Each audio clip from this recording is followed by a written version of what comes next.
Jujutsu Kaisen anime आजकल top पर है और हर कोई इस एनिमे की तारीफ करते थक नहीं रहा है।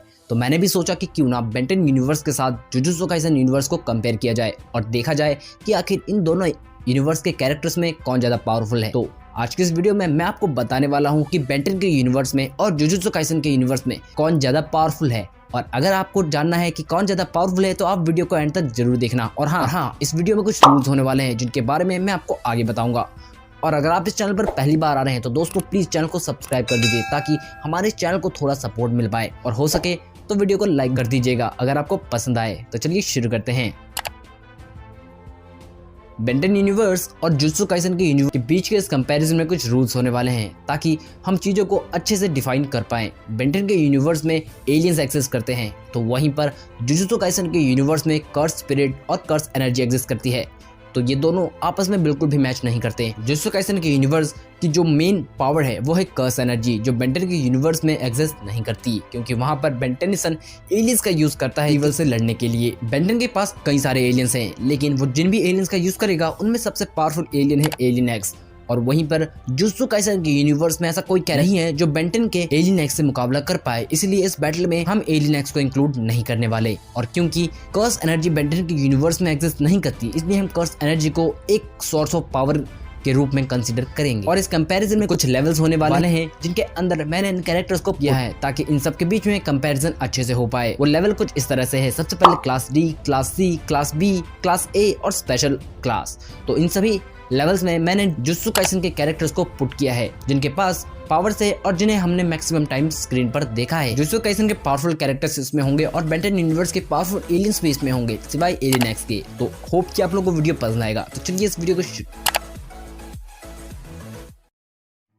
क्लास डी में नोबारा कुगिसागी, उताहिमे, शोको, मोमो निशिमिया, अकारी नीता, कासुमे मीवा जैसे कैरेक्टर्स आते हैं। इन कैरेक्टर्स में मैक्सिमम गर्ल्स ही आपको मिलेंगी, या मैं कहूँ कि सारी की सारी गर्ल्स है। और इन सबको इस लेवल में इसलिए रखा है क्योंकि इस लेवल में वही कैरेक्टर है जो बड़े आराम से किसी भी कर्स स्पिरिट को एक्सरसाइज कर सकते हैं बिना किसी प्रॉब्लम के। लेकिन जब कर्स स्पिरिट का ग्रेड बढ़ता जाता है तो इनकी परेशानियां भी बढ़ती जाती है। और क्योंकि हमने इनमें से किसी भी कैरेक्टर को कोई भी बड़ी फाइट करते नहीं देखा, और इसीलिए मैंने इन्हें क्लास डी में रखा है। नोबारा कुगिसागी के पास स्ट्रोडोल टेक्निक है जिसकी हेल्प से वो किसी भी कर्स स्पिरिट को आराम से एक्सरसाइज कर सकती है। उताहिमे के पास भी उसकी अपनी कुछ टेक्निक्स हैं जो उसे काफी ज्यादा पावरफुल बना देती है। शोको के पास रिवर्स कर्स टेक्निक है जिससे वो खुद को हील कर सकती है। मोमो के पास एक जादुई झाड़ू है जिसपे बैठ के वो उड़ती रहती है। और वहीं पर अकारी नीता के पास कोई कॉम्बैट एक्सपीरियंस तो नहीं है, लेकिन वो कर्स एनर्जी का इस्तेमाल काफी अच्छे से कर सकती है। कासुमे काफी अच्छी स्वॉर्ड्स वुमेन है। जो कासुमे मीवा के पास बाटो स्वॉर्ड ड्राइंग की कर्स टेक्निक है जिसकी हेल्प से वो अपने ब्लेड में कर्स को इन्फ्यूज करके अटैक कर सकती है। और ये सभी गर्ल्स काफी ज्यादा पावरफुल हमें देखने को मिली हैं। लेकिन जो बेंटेनिसन है वो इन सबको बड़े आराम से हरा सकता है। बेंटेनिसन इन क्लास डी के इन कैरेक्टर्स को हराने के लिए ब्लॉक्स, क्रोमा स्टोन, डिटो, आईगाई, बेनवुल्फ, बेनमोमी जैसे एलियंस का इस्तेमाल कर सकता है। और इस राउंड में बड़े आराम से बेंटेन इन सभी को ओवरपावर कर जाएगा। क्लास सी में जो कैरेक्टर आते हैं वो कैरेक्टर है केंजाकू, फिंगर बियरर, मासामिची यागा, तोदो, पांडा, तोजी, मेकामारू, इनो और यूजी इतादोरी। इन कैरेक्टर्स को मैंने इस लिस्ट में इसलिए रखा है क्योंकि ये कैरेक्टर्स बड़े आराम से ग्रेड 2 के कर्सेस को एक्सरसाइज कर सकते हैं, और साथ ही ये कुछ एक्स्ट्रा ऑर्डिनरी स्ट्रेंथ रखते हैं, यानी कि ये काफी ज्यादा स्ट्रॉन्ग और ड्यूरेबल कैरेक्टर्स है और उनके पास काफी कमाल के पावर्स भी हैं। कैरेक्टर्स की पावर्स की बात करूं तो यूजी इतादोरी के पास काफी अच्छी स्ट्रेंथ और ड्यूरेबिलिटी है जिसके साथ वो कर्स एनर्जी का भी यूज करना जानता है। लेकिन आप ऐसा मत सोचना कि यूजी के पास सुकुना भी है। तो मैं आपको बता दूं कि सुकुना को हमने अलग और यूजी को अलग काउंट किया है, और बिना सुकुना के यूजी के पास कुछ ज्यादा चीजें है नहीं करने को। यूनो ताकुमे के बारे में तो आप सभी को पता होगा। यूनो के पास मिथिकल बीस्ट को समन करने की पावर है और वो 4 बीस्ट को समन कर सकता है जिन्हें कैची, रेकी, केरीम और युग कहा जाता है। उनकी पावर की हेल्प से इनो अटैक कर सकता है। मेकामारू के पास उसकी पपेट मैनिपुलेशन की टेक्निक है और ये टेक्निक सच में बहुत ही ज्यादा पावरफुल है। और तोजी इनोमाकी के बारे में तो क्या ही कहना। तोजी के पास उसकी कर्स स्पीच की टेक्निक है जिसकी हेल्प से वो जो भी बोलता है वो हो ही जाता है, यानी कि अब इसके शब्दों में काफी ज्यादा पावर है। और पांडा के बारे में तो आप सभी को पता ही है कि पांडा के पास भी एक्स्ट्रा ऑर्डिनरी स्ट्रेंथ और साइज है जो उसे बैटलफील्ड में एक काफी ज्यादा स्ट्रॉन्ग ओपोनेंट बना देती है। तोदो के पास भी यूजी की तरह ही काफी अच्छी स्ट्रेंथ है और कर्स एनर्जी की टेक्निक है है जिसकी हेल्प से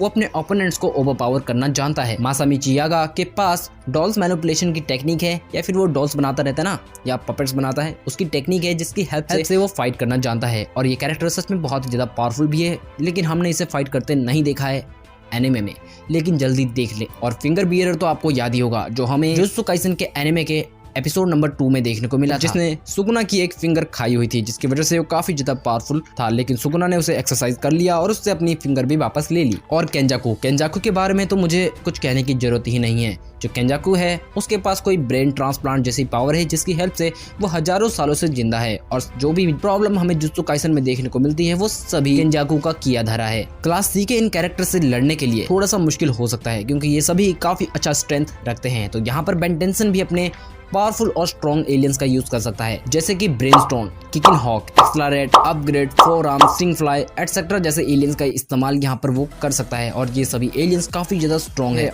और मुझे नहीं लगता कि यहाँ पर इनमें से कोई भी कैरेक्टर बेन 10 के एलियंस के आगे टिक पाएगा।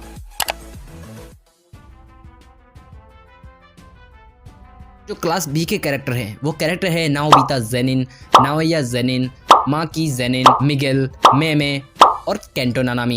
ये जो कैरेक्टर्स है लेवल बी में या फिर क्लास बी में, ये कैरेक्टर्स बड़े आराम से ग्रेड 1 के कर्सेस को एक्सरसाइज कर सकते हैं, या फिर मैं कहूँ कि स्पेशल ग्रेड के कर्सेस को भी आराम से एक्सरसाइज कर सकते हैं। और ये कैरेक्टर्स के पास अपनी एक पावरफुल कर्स टेक्निक है जो इन्हें काफी ज्यादा पावरफुल बना देती है। नाओबितो जेनिन के पास प्रोजेक्शन सॉर्सरी और 10 शैडो टेक्निक है, और इन दोनों टेक्निक्स के बारे में आप लोगों को पता ही होगा कि ये दोनों टेक्निक कितनी ज्यादा पावरफुल है, और नाओबितो जेनिन इन टेक्निक्स को करना जानता है। और हमने शिबुया इंसिडेंट के दौरान नाओबितो को जोगो के साथ फाइट करते हुए देखा था, जब उन्होंने प्रोजेक्शन सॉर्सरी का इस्तेमाल किया था। नाओया जेनिन भी प्रोजेक्शन सॉर्सरी और 10 शैडो टेक्निक का इस्तेमाल कर सकता है, क्योंकि वो जेनिन खानदान से आता है, और इसीलिए वो 10 शैडो टेक्निक को यूज कर सकता है। और आप लोगों को पता ही होगा कि 10 शैडो टेक्निक जेनिन क्लैन में ही पास ऑन होती रहती है। माकी जेनिन के पास कोई भी कर्स टेक्निक नहीं है, या फिर मैं कहूँ कि कर्स एनर्जी भी नहीं है, जिसकी वजह से वो हेवनली रिस्ट्रिक्ट है, यानी कि उसके पास भी तोजी की तरह ही स्पेशल पावर्स है जो उसे एक्स्ट्रा ऑर्डिनरी बना देती है। और मांगा में हमने माकी को देखा है कि वो कितनी ज्यादा पावरफुल है, और इसी वजह से मैंने इसे क्लास बी में रखा है। हालांकि उसके पास कोई भी कर्स पावर नहीं है, लेकिन वो कर्स टूल का इस्तेमाल करना जानती है। और मिगल के बारे में आप लोगों को पता ही होगा कि मिगल सुगुरो गेटो का साथी था, और इसे हमने जुत्सु काइसन की मूवी जीरो में देखा था, और इसने सतारो गोजो के अगेंस्ट फाइट करी थी। और कोई बेवकूफी होगा जो सतारो गोजो के अगेंस्ट फाइट करेगा, तो आप समझ जाइए कि इस बंदे में जिगरा तो है, साथ ही दम भी होगा, वरना कोई मौत के कुएं में खुद नहीं कूदता। और मेमे, तो जो मेमे है वो एक ग्रेड 1 की सॉर्सरर है, या फिर मैं कहूँ कि स्पेशल ग्रेड की सॉर्सरर है। इसके पास ब्लैक बर्ड मैनिपुलेशन है, जिसकी हेल्प से ये पक्षियों को कंट्रोल कर सकती है, और उनके थ्रू ये निगरानी या पेट्रोलिंग जैसे काम भी करती है। लेकिन मैंने इसे कुछ ज्यादा फाइट करते नहीं देखा। हालांकि स्मॉल पॉक्स डेटी को हराया था, उसके अलावा मैंने इसे कुछ ज्यादा फाइट्स करते नहीं देखा। क्लास बी के इन कैरेक्टर्स को हराने के लिए बेन टेनिसन जिन एलियंस का इस्तेमाल कर सकता है वो है रैथ, जेट्रे, ह्यूमंगस सॉर, गू और बाकी एलियंस का इस्तेमाल कर सकता है। और मुझे लगता है कि ये राउंड थोड़ा मुश्किल होगा, लेकिन बेन टेनिसन इस राउंड को भी आराम से ओवरपावर कर जाएगा। और इस क्लास में या इस लेवल में मैंने जिन कैरेक्टर्स को रखा है वो बहुत सारे कैरेक्टर्स हैं, क्योंकि मैं कुछ डिसाइड नहीं कर पा रहा था कि इन कैरेक्टर्स को मैं किस लेवल पे रखूं। बट फाइनल मैंने डिसाइड किया, और मैंने सोचा कि इन सभी को मैं क्लास ए में रखूंगा। क्लास ए में जो कैरेक्टर्स है वो है Jogo, Suguru Geto, Megumi Fushiguro, Dagon और Choso brothers, Toji Fushiguro, Smallpox Deity, Hanami, Noritoshi Kamo, Yuki सुकेमो।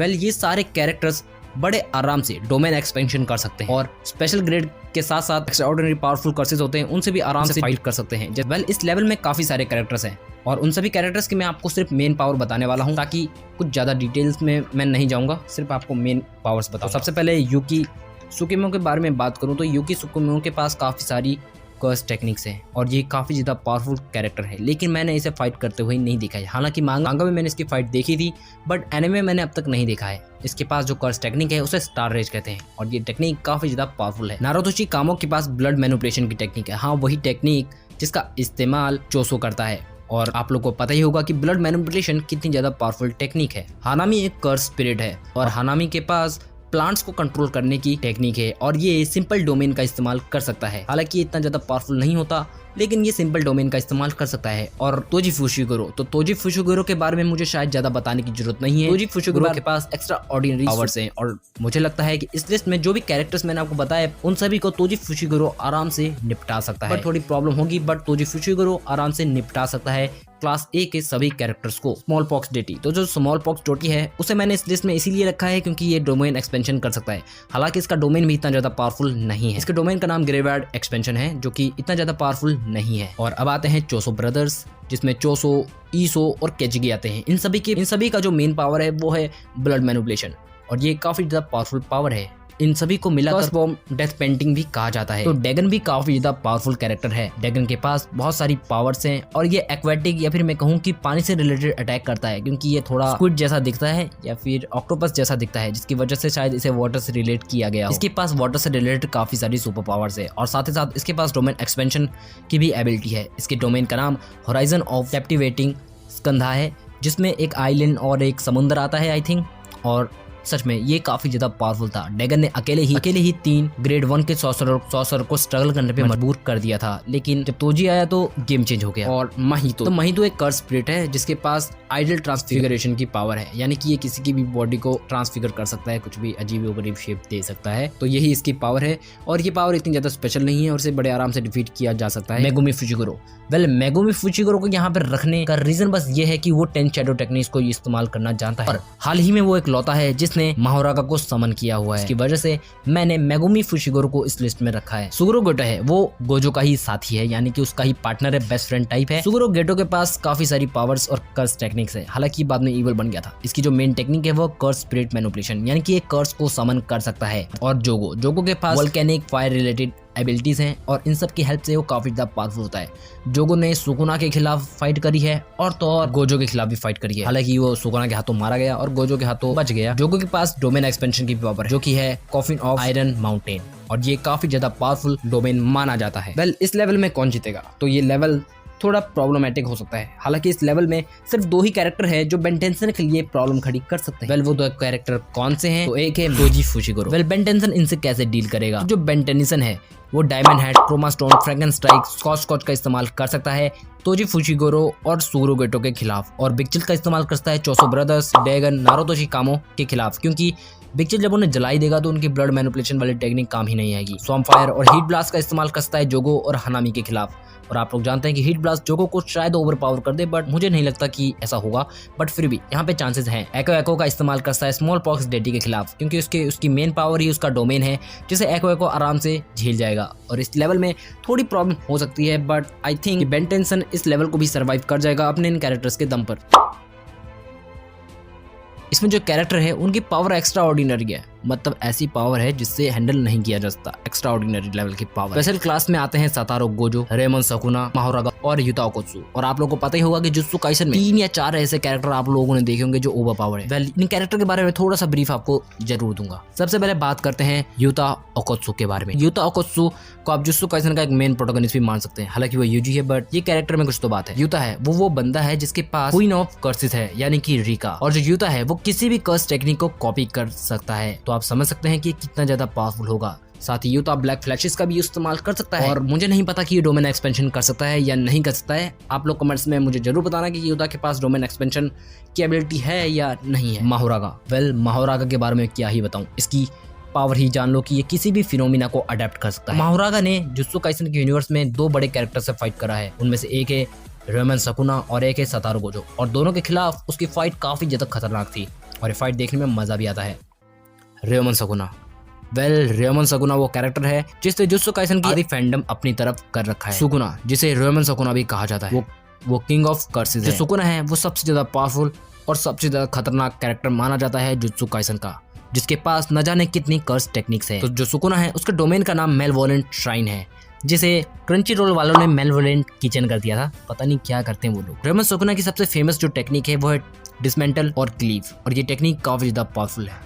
और साथ ही साथ रेमन सकुना के पास कुछ छुपी हुई शक्तियां भी है जिनका वो इस्तेमाल करता है फाइट। और अब आता है सतारो गोजो, जुत्सु काइसन का एक ऐसा कैरेक्टर है जिसने आधे से ज्यादा फैंडम को अपनी तरफ कर रखा है, सिर्फ और सिर्फ अपने आंखों के दम पर। मतलब मानते हो ना इसकी आंखों में दम है। जो सतारो गोजो है वो फेमस है अपने 6 आइज के लिए, और ये 6 आइज सच में बहुत ही ज्यादा पावरफुल है। जो सतारो गोजो है उसकी फेमस टेक्निक है लिमिटलेस। जो सतारो गोजो है उसके डोमेन का नाम अनलिमिटेड वॉइड है, और ये सच में काफी ज्यादा पावरफुल और काफी ज्यादा इंटरेस्टिंग और फैसिनेटिंग डोमेन माना जाता है। सतारो गोजो है वो अपने आप में एक काफी ज्यादा पावरफुल और ओवर पावर कैरेक्टर भी है जुत्सु काइसन का, और ऐसा माना जाता है कि सतारो गोजो रेमन सकुना से ज्यादा पावरफुल है, लेकिन शायद ऐसा नहीं है। वेल, आपको क्या लगता है, रेमन सकुना ज्यादा पावरफुल है या सतारो गोजो? मुझे कमेंट में जरूर बताइएगा। तो जो बेन टेनिसन है वो इस राउंड में क्या करेगा? Ben 10 Atomix, Gravattack, baby, but I don't think कि ये एलियंस गोजो के डोमेन एक्सपेंशन के सामने टिक पाएंगे। बट फिर भी एटॉमिक्स बहुत पावरफुल है। मुझे तो जुत्सु काइसन इस राउंड में विनर लगता है, क्योंकि बिना एलियन एक्स के बेन का कोई भी एलियन इस राउंड में नहीं टिक पाएगा, क्योंकि डोमेन एक्सपेंशन की लिमिट और एरिया बढ़ाया और घटाया जा सकता है, और जितना ये घटता है उतना ही इसका इम्पैक्ट बढ़ जाता है। तो इसलिए यहाँ पर वेबिक का इस्तेमाल या फिर ग्रेविटेक का इस्तेमाल किया जा सकता है। जो रेमन सकुना है और एटॉमिक्स है, इन दोनों के बीच में कौन जीतेगा? मुझे भी ऐसा लगता है कि रेमन सकुना ही जीतेगा, क्योंकि एटॉमिक्स के पास इतनी पावर्स नहीं होंगी जितनी रेमन सकुना के पास है, और एटॉमिक्स के पास वैसे भी इतना स्टेमिना नहीं है कि वो रेमन सकुना के सामने लंबे टाइम तक फाइट कर पाए। और एक तरफ सतारो गोजो, बेन यहाँ पर बेबिक का इस्तेमाल करे या ग्रेविटेक का इस्तेमाल करे, सतारो गोजो की पावर्स उसे ओवरपावर्ड कर ही जाएंगी। तो यहाँ पर आप यूं समझिए कि सतारो गोजो और रेमन सकुना को बेन का कोई भी एलियन डिफीट नहीं कर सकता अनटिल और unless he is alien x. और वहीं पर रह गया हमारा यूता। तो जो यूता है उसे भी गोजो के लेवल का सॉर्सरर माना जाता है, और वो किसी भी कर्स टेक्निक को कॉपी कर सकता है। तो यहाँ पर अगर हम यूता को फीडबैक या फिर एटॉमिक से फाइट करवाएंगे तो आई थिंक एटॉमिक्स जीत जाएगा। आप लोगों को क्या लगता है कि इस फाइट में कौन जीतेगा, यूता वर्सेस एटॉमिक्स या फिर फीडबैक? क्या फीडबैक जीतेगा या एटॉमिक्स जीतेगा, या यूता जीत जाएगा? इन दोनों से ही। लेकिन जो सतारो गोजो है